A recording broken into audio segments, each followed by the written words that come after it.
Já ouviu a voz de Deus hoje? Que tal ler a Bíblia antes de dormir? Seja muito bem-vindo a mais um devocional diário. Hoje, Efésios capítulo 3. Aqui o apóstolo Paulo faz uma bela oração que nos inspira a vivermos a plenitude de Deus. Se você deseja viver a plenitude de Deus, eu te convido a ler com muita calma esse texto, pois ele aponta para mim e para você um caminho para que eu e você possamos desfrutar de Deus de forma plena. Se você é novo no nosso canal, seja muito bem-vindo. Fique à vontade para se inscrever, para curtir, para comentar. Se você já está aqui faz tempo, é muito bom ter a tua companhia diariamente para juntos meditarmos na palavra do Senhor.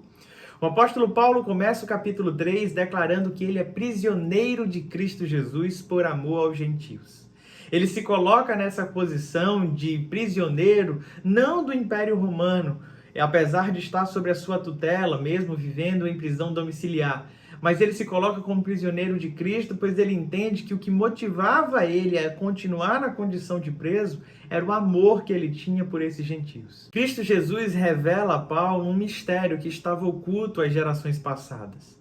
E qual era esse mistério? De acordo com o versículo 6, os israelitas e gentios agora eram irmãos, co-herdeiros, membros do mesmo corpo. No Antigo Testamento, Deus escolheu o povo judeu para anunciar as suas obras. Esse povo era um povo exclusivo de Deus. O que queria dizer isso? Que eles não deveriam viver na prática da idolatria, mas Deus deveria ser o seu único Deus. É assim que começam os 10 mandamentos. Mas essas pessoas entenderam que eles eram um povo exclusivo e que Deus estava interessado em abençoar apenas eles. E diante disso, esse povo começou a excluir as demais nações. Quando Cristo Jesus vem ao mundo, a sua mensagem não é restrita ao povo judeu. Ela é para alcançar toda a criação. E Deus utiliza então o apóstolo Paulo como pregador aos gentios. Ele, sendo um excelente judeu, um grande fariseu, abre mão de tudo aquilo, ele tinha todas as ferramentas para pregar para o povo judeu. Mas Deus inverte toda essa lógica e faz com que Paulo se torne o grande pregador a toda a comunidade gentílica. Entenda sempre gentil como aquele que não era judeu. O apóstolo Paulo, então, fica encantado por esse chamado e entrega sua vida com todos os esforços, pois ele se considerava o menor de todos os santos, ele era devedor do evangelho, então ele se coloca numa postura de preso, e a gente vai ver na sua história prisões, naufrágios, assaltos, tortura, de diversas formas. Ele estava padecendo pelo evangelho, pois ele entendeu que foi comissionado para uma missão muito especial. Fazer com que aqueles que não eram povo de Deus se tornassem, então, um povo santo, exclusivo do Senhor Jesus. E o apóstolo Paulo, então, diz que esse povo gentil agora tem livre acesso a Deus, que eles podem chegar com toda a confiança. E é dessa forma que ele prepara o coração deste povo para essa oração. Ele inicia dizendo: por esta razão eu me coloco de joelhos. Era tão incomum um judeu se colocar de joelhos. Normalmente os fariseus oravam em pé, de forma arrogante, para que todos pudessem observar a sua oração. O próprio Cristo Jesus propõe uma parábola sobre o publicano e o fariseu em seu momento de oração e mostra o contraste de uma oração de quem ora simplesmente por um mero rito, quem ora para aparecer, quem ora direcionado a homens, e aquele que abre seu coração com toda a humildade e reconhece as mazelas de sua alma e recebe do Senhor o perdão que é necessário.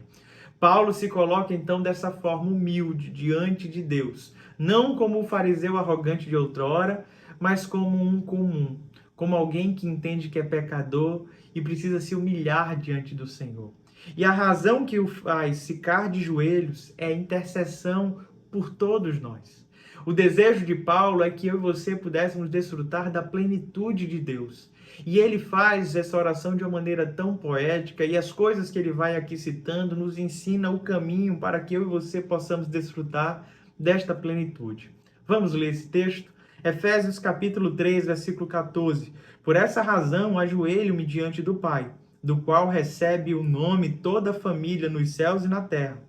Oro para que, com as suas gloriosas riquezas, ele os fortaleça no íntimo do seu ser, com poder por meio do seu Espírito, para que Cristo habite no coração de vocês mediante a fé. E oro para que, estando arraigados e alicerçados em amor, vocês possam, juntamente com todos os santos, compreender a largura, o comprimento, a altura e a profundidade, e conhecer o amor de Cristo, que excede todo conhecimento, para que vocês sejam cheios de toda a plenitude de Deus. Aquele que é capaz de fazer infinitamente mais do que tudo o que pedimos ou pensamos, de acordo com o seu poder que atua em nós. A ele seja a glória na Igreja e em Cristo Jesus, por todas as gerações, para todos sempre. Amém. Esta oração de Paulo realmente toca o nosso coração. O meu desejo no dia de hoje é que eu e você consigamos encontrar todas essas riquezas colocadas pelo apóstolo Paulo aqui nesse texto. Ele ora por todas as famílias e o seu desejo é que cada indivíduo fosse fortalecido no seu íntimo, ou como diz outras versões, no homem interior. A minha oração no dia de hoje para a tua vida, desde já, é que no teu íntimo, na tua intimidade com o Pai, o teu homem interior seja fortalecido no Senhor. Sabe, muitas vezes nós vivemos um evangelho de fachada. Nós somos, às vezes, como os fariseus, cheios de ritos e aparências, mas lá dentro somos sepulcro caiado. Lá dentro está tudo podre. E a minha oração no dia de hoje é que Deus faça uma faxina no teu interior e ali você seja fortalecido. Que você possa externalizar publicamente aquilo que Deus tem feito no teu íntimo, no teu coração.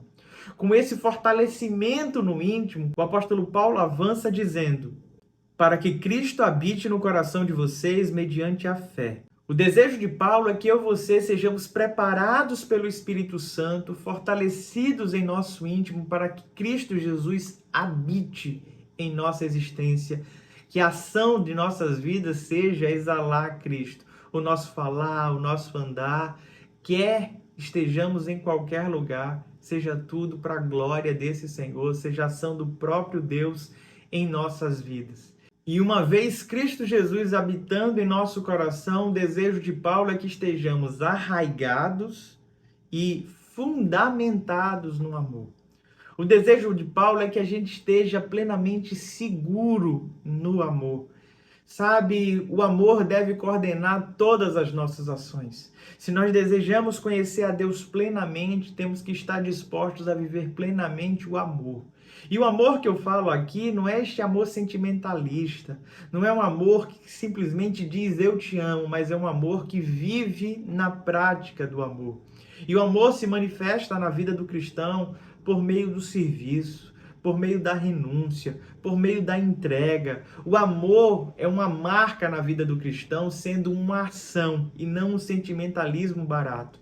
Aqueles que amam a Deus vivem de acordo com a sua palavra. Eles não vivem simplesmente da boca para fora, com belas orações, com belas canções, mas eles vivem uma conduta que exalta o próprio Deus. O desejo de Paulo para que eu e você vivêssemos essa plenitude é que esse homem interior, uma vez fortalecido e Cristo habitando em nós, pudéssemos estar intimamente ligados ao amor, arraigados em amor.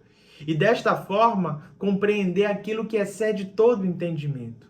Sabe, o amor é algo que transcende a nossa capacidade humana. A Bíblia fala sobre duas coisas que excedem o nosso entendimento. A paz que Deus nos dá, lá em Filipenses capítulo 4, vai nos dizer que Deus nos dá uma paz que excede todo entendimento. E aqui nesse texto vai nos falar sobre um amor que excede todo o conhecimento. Se você quer transcender em Cristo, se você quer ser cheio da plenitude de Deus, você precisa compreender as dimensões desse amor. Altura, largura, comprimento, todas essas dimensões que o amor nos oferece. Não de maneira subjetiva, não de maneira filosófica, mas você precisa estar disponível no reino para o serviço, você precisa estar disponível no reino para a renúncia, para o sacrifício, pronto para ser usado por Deus. Pronto para amar as pessoas que Deus confiou a você, que estão à tua volta. É desta forma que nós desfrutamos da plenitude de Deus.